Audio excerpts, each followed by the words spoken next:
Can you please introduce yourself? My name is Melissa Joy Crawford, and I'm currently the wardrobe supervisor at Come From Away.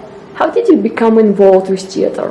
When I was a small child, I grew up in New Jersey, and I'd go to the movies, and I'd be like, I didn't know what it was, but I knew I wanted to work with the costumes. So as I got older, I studied up on it, and it was the dream from the time I was 7 years old. I went to university. I went to Mason Gross School of the Arts, which is part of Rutgers University. I went there from 90 to 95. And I've been working in New York ever since. How did you find your first job after university? Like, did you get an internship or anything like that? I did have an internship, but it didn't actually help me get a job. Basically, what I did was I sent out a lot of resumes. Lots and lots of resumes. And in that time, in the 90s, there really wasn't much computers, so everything was sent with paper. Which is why now, as a wardrobe supervisor, because there were so many times I didn't hear from people, I try to make sure that I respond, even if it's that I don't have anything. Which tends to be the case here, because it's a timely show. What are your main responsibilities as a wardrobe supervisor? It changes on each show, but the basic main ones are maintaining the look of the show for the designer and purchasing. Do a lot of purchasing of supplies, things that need to be rebought. When a new person comes in, I'll buy their stuff, their costumes. My goal is also to try to save as much money as possible, because every dollar I save is eventually like somebody's paycheck. Which then comes into, I do scheduling and payroll. On a bigger show, sometimes it breaks down where like there's an assistant and a supervisor, and maybe the assistant will deal more with the day-to-day stuff, like the scheduling and the payroll, and the supervisor will deal more with like the look of the show and like tour stuff. How many people work for you? I guess dressers, day workers? Okay, we have 2 dressers. 1 day worker who's here every day. We have 2 day work shifts a week, which usually the dressers take, but if they don't, we put in like our swings. Swings are basically, how actors have standbys and understudies? That's what a swing is for us. And they'll come in and they'll do the day work, and sometimes they do the show. Sometimes they cover me when I need a day off. Can you walk me through a typical day of work? Well, that's just it. No day is typical. I usually get here, say, around 4 o'clock on certain days I get here at 4 o'clock in the afternoon. I've fielded phone calls or emails during that time, or I've gone to our storage space to pull things. And I get in, see what's going on, look at the in and out if I've gotten it already, start pulling stuff. Then I do some paperwork. Some days I come in earlier because I have to buy, because we're putting in a new person, or I have fittings. Other times it's that I'm doing payroll or, other paperworky stuff, like setting up my petty cash so I can be reimbursed. How long are the shifts? It depends on the show. This show is a short show, so, we start at hour before. The dressers come in an hour before, which is 5:30, for a 7 o'clock curtain, and we're done by 9. I've been on shows where, I've come in during the day to supervise day work because there's a lot of day work. So, then you're starting at 12, 1 o'clock in the afternoon, and you go to the end of the show, which on a bigger show can sometimes be 11 o'clock at night. You make sure that you have your dinner. There's a lot of eating at your desk. What do you do between the shows on a 2-show day? Okay, so recently we moved our timing back on Wednesdays, so we have a shorter break. So I just go out and I go get something to eat. On Saturdays, which is a 2-show day, we have a longer break because the show is, the show's at 2 and 8. So I might go get a massage. I might go run errands. I'll visit friends at other theaters when their show comes down. So I have an hour that I sort of hang out, and then sometimes I go visit people. I'm friendly with the people across the street, at Deer Evan Hansen, so Saturdays I try to visit. Is it a physically demanding job? Depends. I mean, this one is less so, but there are certain things, depending on the show. Say Phantom of the Opera, you're lifted in 70-pound ball gowns and wedding dresses. Other shows, you're running, almost. You're not really running, and if you're running, that's actually something that we need to discuss, because nobody should actually run, because that's how people get hurt. But you're scurrying to your next change. That's physically demanding. This show mostly has location dressing and a couple of things where they track stuff. Those baskets can get heavy, but they're not as heavy as like on some shows. Some shows they even have a person that is just the tracker, who they might have a change or two, but they pretty much like bring the stuff back and forth, and they're hanging during the show. So this one not as much as other shows, but we do get injuries because there's stairs. It's a dressing tower as opposed to like say at the Lyric Theater where all the dressing rooms are like on one floor. So then it's like it's a little bit less of like, oh, I have to get up to the 5th floor to do my stuff, and then I have to get downstairs so I can do my next stuff. What do you like the most about your job? Problem solving, actually. I like solving problems. I like researching, how to do something, keeping up on trends. Mostly it's the problem solving and listening to people. People want to be listened to. Even if you don't necessarily have an answer at the time, they want to be heard and feel like that they've been heard, What kind of qualities are you looking for when you hire people? What I look for when I hire people is I look for skills, obviously, but I also look for kindness, which is kind of funny saying, because come from ways about kindness, but I really do, because I think that dressing actors is a lot about like kindness, because they definitely want to be heard, so it's about kindness. I think that's important. And not just like on this show. I mean, I think kindness is important on any show you do, whether it's a David Mamet show, which, if you're not familiar with David Mamet's work, is a little heavy, a little. So I look for that, because if you're not kind, I don't see how like you could do this job. I mean, sure, there are people who can. I don't necessarily want that, because, I want people I want actors to feel safe to come to their dresser. And I want my dressers to feel safe to come to me if there is a problem, so that we can solve it. For me, a big part of being a supervisor is making sure your people feel safe. Whether that be because somebody's harassing them, or they feel uncomfortable, like, in like a situation like, I've got too many baskets, I can't get down the stairs. I'd rather know, so that then I can go to bat for them, rather than find out like months and months later. I take sexual harassment actually very seriously, and I always have, having been harassed when I was a young girl. So, it's one of the first things that I usually say when I'm starting a show is, I want to know because I want you to feel safe. What are the most challenging aspects of this kind of work? Probably one of the most challenging things is just dealing with people.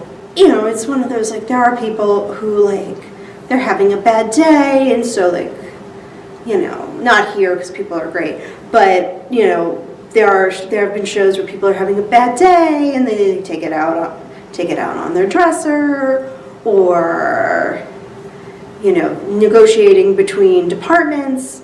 Come From Away is actually really nice and collaborative, as opposed to some places where it's like, this is my department, and blah blah blah blah blah.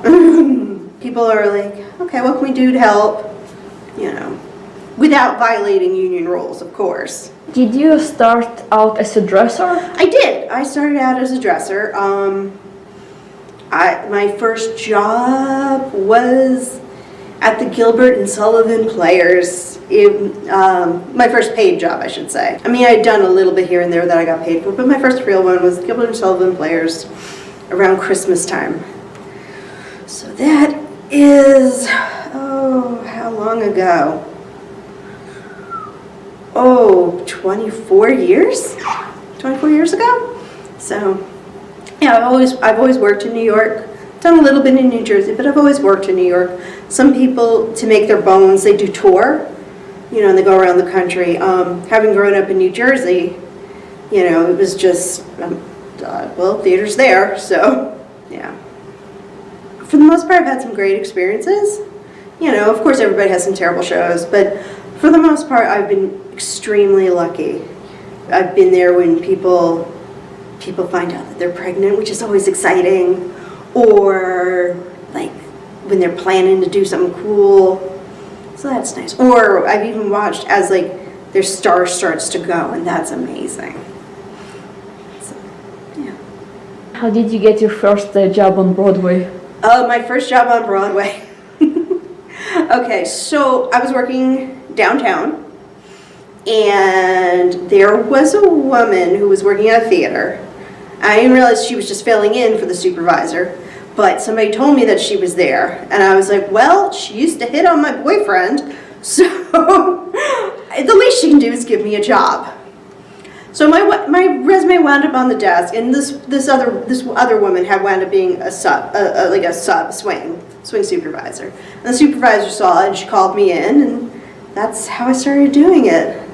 There was one show I was supposed to do first, but my father had a heart attack, so I needed to get home as quickly as I can.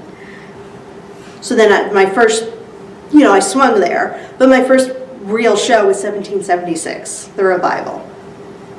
What did it feel like, to work on Broadway? I mean, it's cool. It still is cool. It's one of the reasons, there are certain friends of mine, because, any job can be a drag. There are certain friends of mine who remind me that, what we do is cool. It's real cool. Nobody else does this, I have other friends that, of imposter syndrome, where I'm like, can you believe they just let us kids from Jersey do this? And it's cool, I am thankful every day that I am here. So. And is it like what you imagined when you were a child? Yes and no.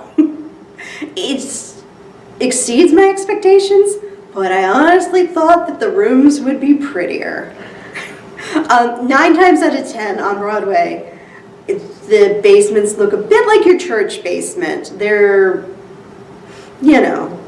functional, but they're not pretty. Some of the newer theaters do, in fact, have beautiful rooms with beautiful lighting, but 9 times out of 10, it's a rundown basement. I guess you never know how long the show will last. No. So how do you deal with this anxiety and uncertainty, I guess? When I'm working a show, I'm all in. I don't really think about I do when starting to come to an end, do think about the next thing, but I just save my money. I've done other things when I haven't supervised. I've done laundry, which is a track. I've prepped shows. I've filled in for people. I figured, God forbid this ever ends, and I hope it doesn't until I'm ready. I would just get a job, I don't know, at a grocery store and still apply to places and hope for the best. Some of the skills that we have as dressers and supervisors and stuff, it does translate into real world things, and not just being a waitress. I do payroll, so I could, in fact, work at a payroll firm. I have management skills. I know a lot of dressers that eventually become librarians, if they decide they're done. Sometimes they it just depends on like what they decide they want. The big thing is sometimes like as dressers, because we're up and down and on our knees, changing shoes and whatever. The big thing is that like our knees start to go. Like a lot of us, we have knees that are 20 years older than the rest of us. Yeah. And when you're a kid, you don't think about like, oh, I really should wear like, like inserts and all that until it starts to become a problem. I think the younger people are a little bit better about it, but I know that for years it was like I dressed in Converse sneakers, which I love, but no arch support.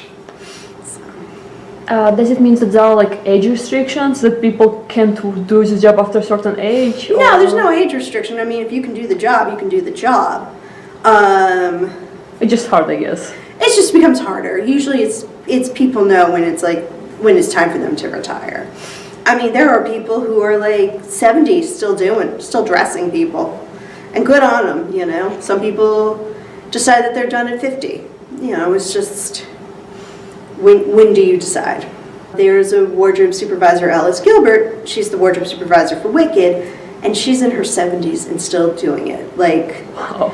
And spry. Like, amazingly spry.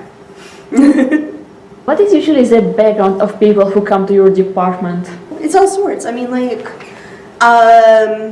let's see. Some people, like my friend Agra was actually a science librarian. She came from a science background, and then she decided just that this is what she wanted to do. Some like me, studied theater. There are some that are like basically born into it, like their fathers were stagehands, so they became stagehands. It's all sorts of backgrounds, all sorts of like lives. Some performers, when like they're done, like because they've been dancers and your body then starts to go. I mean, like you're still in great shape, but you can't necessarily do like the plies and the jetés and all that. So then they come to here, and I do, when an actor does send me a resume, I do look at it because like my theory is like, well, they've had a quick change done to them.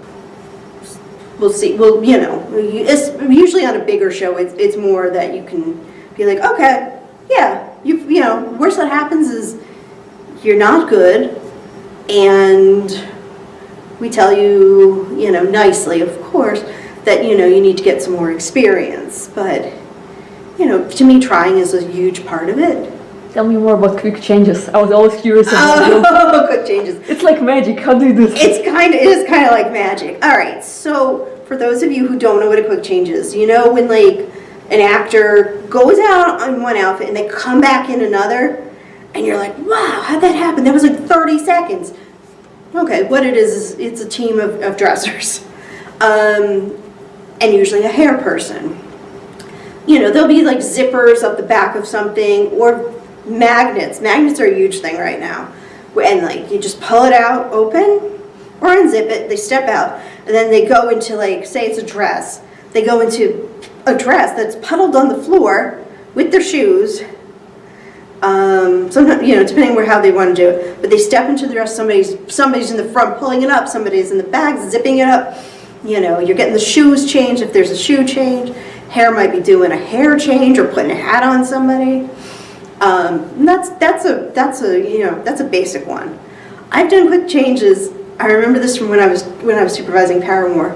There were these two dressers who were having like little competition, and they were like, did you ever do this? Did you ever do this? And I just walked by and I'm like, pitch black, quick change, 5 seconds. Walked out. What it was I was doing a show, and luckily most of it was really just flinging costumes at somebody. Like you're throwing the scarf on them. It wasn't like a full out change, but you get the jacket on them and you throw the scarf on them. And what I used was the ambient light from the audience as it was coming in to dress this man in a closet on stage. In the closet? I was behind a door in a closet because there's no way he could make it all the way backstage. I had to be there. Wow. Yeah. I mean, I've done quick changes where, like, I'm reciting the lines with them. This is when I was off Broadway. And actually when I was on Broadway, too, where, you know, like, you start, you know, because, like, they forget the lines, and so then they want you to remember them. And after a while, I mean, you know them because you hear them every night. They're part of your cue.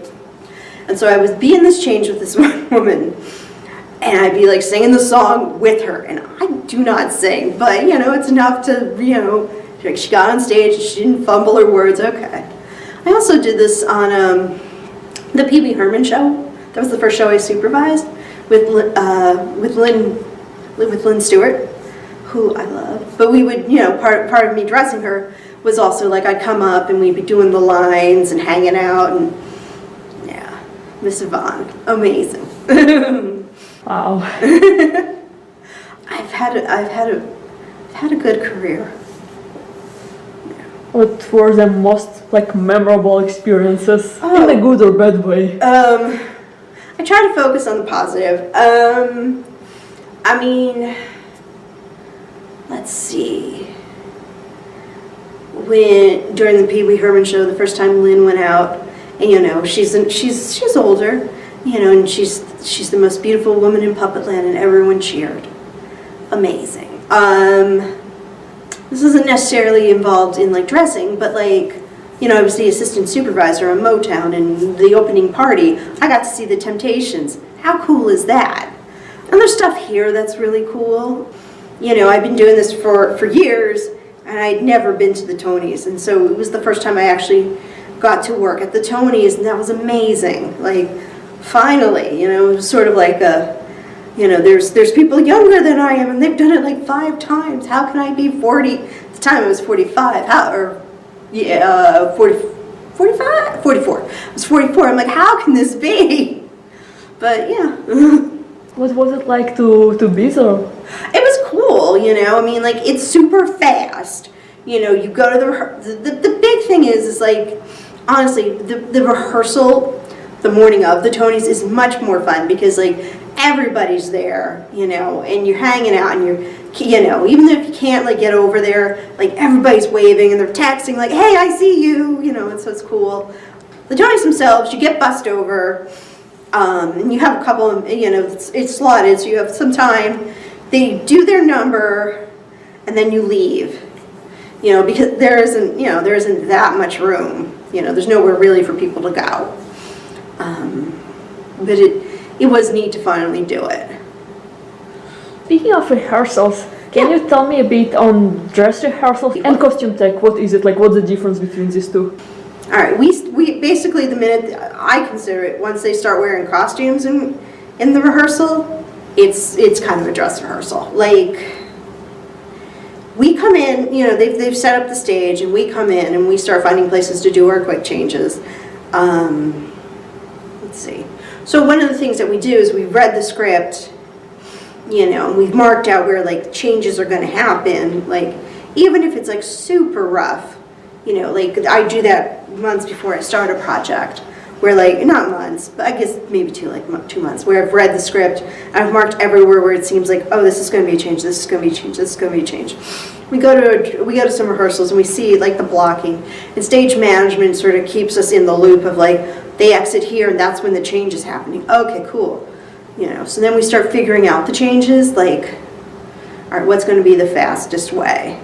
And sometimes, like, on some shows, it's like the first time you do it, it's a train wreck, and you're like, okay. And then you do it again, because now you really have seen how the costumes work, and then you just do it. And figuring out your rigging, if it's going to be Velcro, which nobody really likes, but is a necessary evil. If it's going to be a zipper, like, or, you know, magnets. You know, I've had shows where, like, you realize that, you know, you're in the change, and you're like, the only way this is going to happen is if we slash up the back. And so then you send it back to the costume shop. You might do, like, a rough thing to get you through, but then you send it back to the costume shop, and then they can, like, redo it so that you can actually make your change.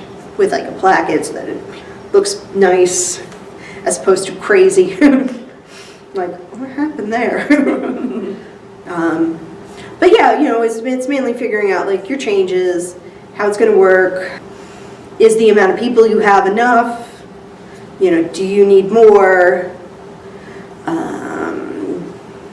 Do you need more shirts? Because sometimes it's that, like, it's that the tracking won't necessarily work out, so then you just have, you go, okay, well, he'll have two of the same shirts on sides of the stage. And I guess actors and subs have the same costume? No, they have different versions of the costume. I mean, like the actors have their look, and we try to make sure, like usually like the standbys have the same look. But what we run into here is because things were purchased, things go away. So then, it's figuring out like what we're going to use. Like, there was a pair of pants, and they don't make these pants anymore that we were using on the Nick character in Come From Away. But since the tour just went out, I now know what the new version of pant that we're using. So that was easy, that works out really well. But sometimes it's, you're putting people in and you're like, they don't make that anymore. So like you'll send over stuff, sometimes, like research to design. And sometimes they'll say, oh, no, it's this, or oh, no, go for that. And you just go, okay, cool. It's always great when it still exists because it's just so much easier.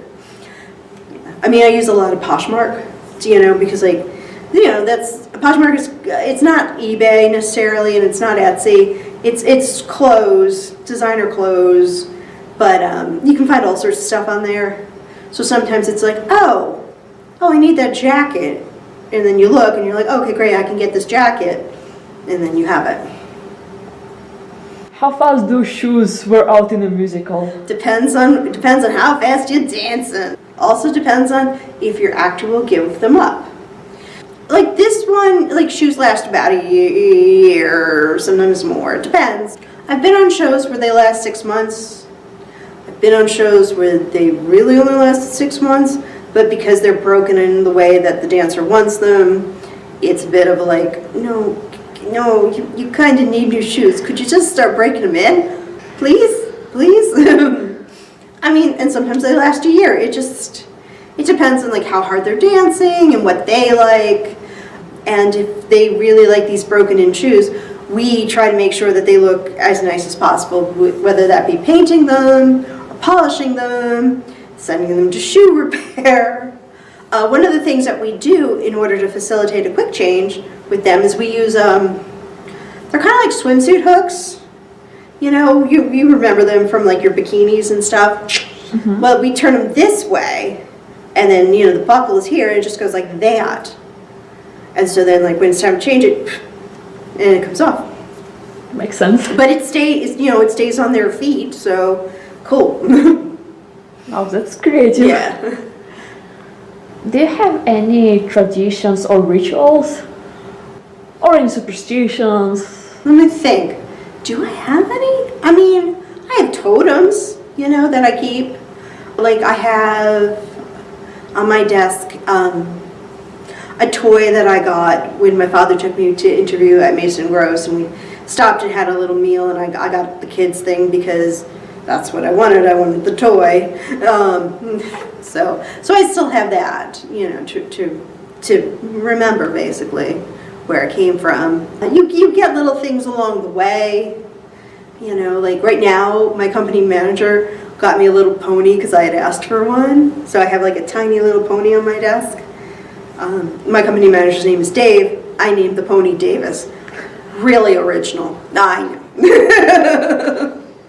How much does it cost to join a union? Depends on the union. I'm trying to think what ours is now. I think to register, it's like $200 or $250. But then, like, it might be $1,200 to join. And then you have union dues. It works out. but it's just to make sure that your initial investment, because it is going to take a while for you to get work, just to make sure that you're willing to make that initial investment. What are the requirements? Do you need some experience to join the union? I don't know if it's changed. I mean, you should have some, but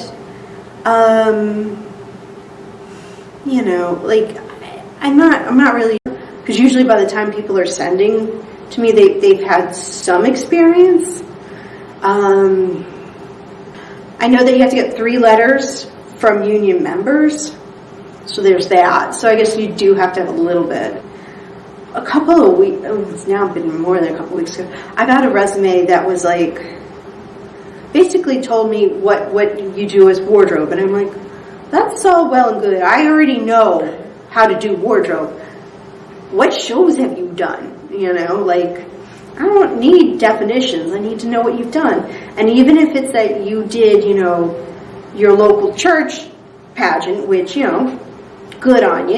You might want to get a little more experience, but I'm glad that you started with something, because we all start somewhere. I know that I in fact did do a church pageant, one time for money, because you're starting out and you want to work. What advice would you give to someone who is just starting out? I will say that if you're starting out,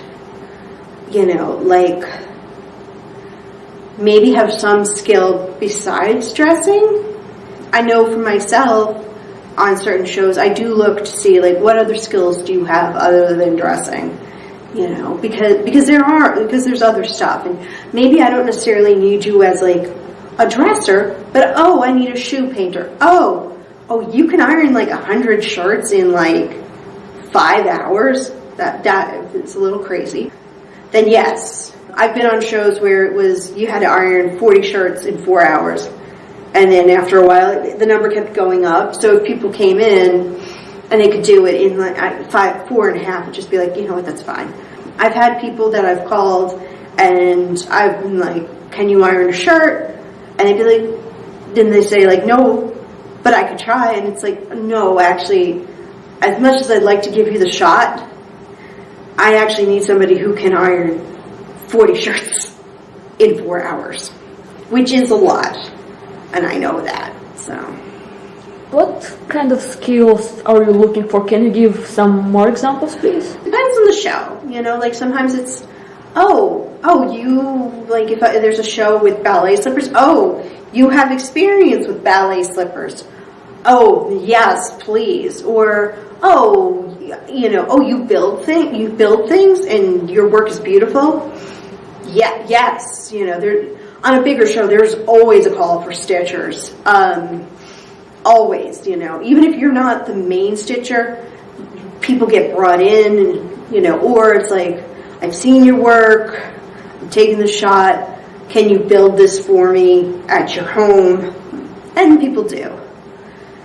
I have a friend who, does alterations for us. I come from away, my friend Amy, and she does alterations for us. She does them out of her home. She's in the union. She works mostly for Hamilton. She builds costumes for them. So, if I have a little, it's sort of can you put this little thing in there? And she does. Yeah. There's different things that people put in their resumes. I have in mind,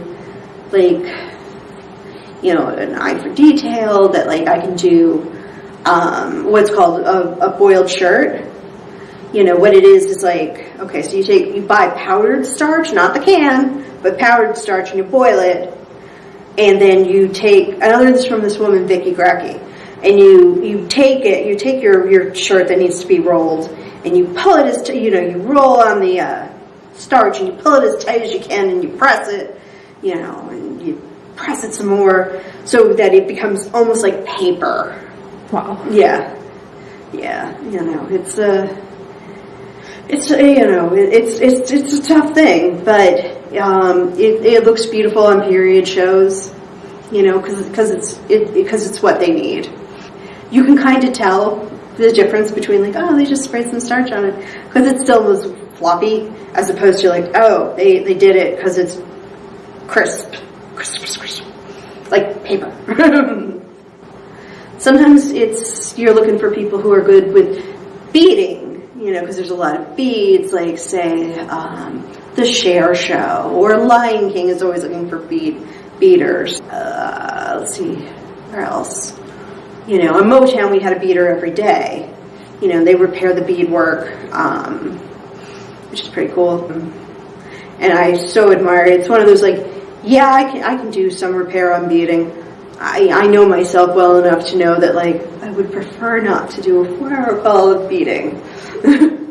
So, are there any internships or apprenticeships? Not so much with the union. Apprenticeship tends to be with like Local 1, which is the stagehands. Internships tend to be with the Broadway houses that are also teaching theaters, like the Roundabout Theater Company. Maybe MTC, I'm not really sure, but they do have interns. It's more likely you can get internships with places like the Public or the Atlantic Theater Company if you wanted to do those. Maybe Irish Rep. So then you're meeting people. You have an internship. You've done something. Melissa, what do you think is the most common misconception about what you do? That is glamorous.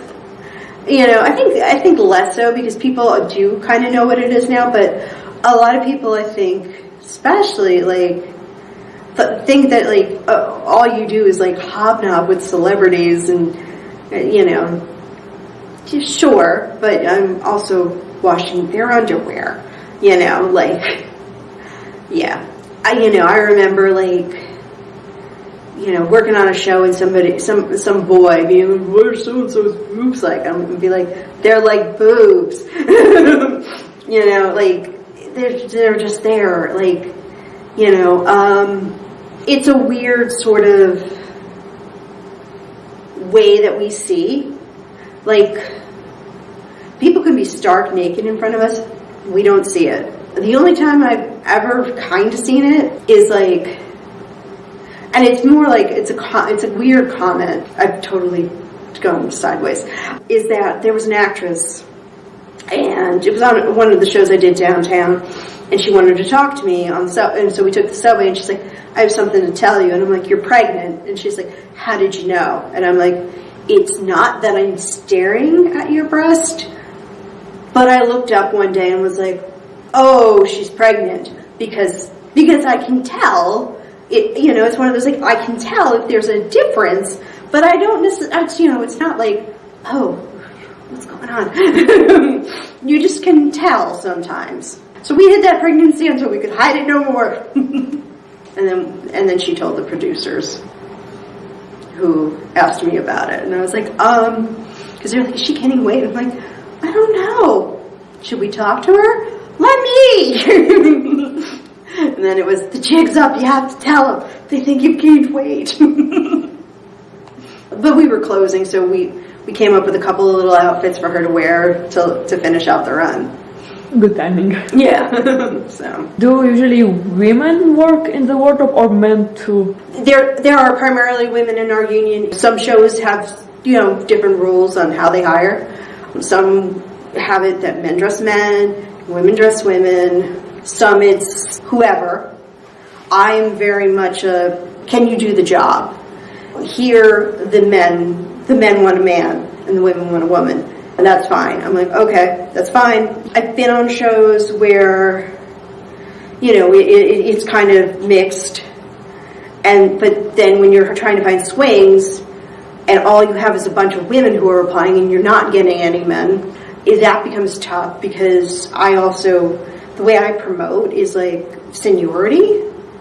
And so then that sometimes becomes hard, because it's like, oh, we've just replaced 3 men with women, and it's like, well, and I was like, I do want seniority, because it seems to me the most fair, because how can I hire somebody who hasn't even applied? They're not looking for a job, or this guy just started, but this lady's been here for 6 months, like, to me, she should get the position. Unless, of course, there's a request that, like, then, of course, it's like, oh, okay, sure. And you make sure on both ends, like, are they cool? Like, like on Paramore, is the leading lady cool with the man dressing here? She's cool? Okay, great. And then you check other places and it's like, nope, they're not cool. Okay, are they cool with the, are these guys cool with the, yep, okay, cool. So, just making sure that everybody's comfortable. Yeah. What do you wish you knew when you were just starting out? Wear shoes with insoles. There were little things that, like, maybe a little bit more business management would have been good to know. Like, sometimes you don't know, like, oh, save your receipts for your taxes. Get an entertainment accountant as opposed to, oh, no, I'll go to H&R Block. Not necessarily H&R Block, actually, because they did fine by me. But we had an accountant, my family had an accountant that I used and very much screwed up my taxes so that, when I started going to an entertainment one, I actually owed money. Not enough to be, like, in debt, but, like, to the tune of a couple grand. So. Is there anything you would like to talk about? I'm trying to think. We've covered so much. We've covered kindness. Let's see. We've covered how to be a good dresser. We've covered quick changes. You've asked good questions. Thank you. You're welcome. Let's see.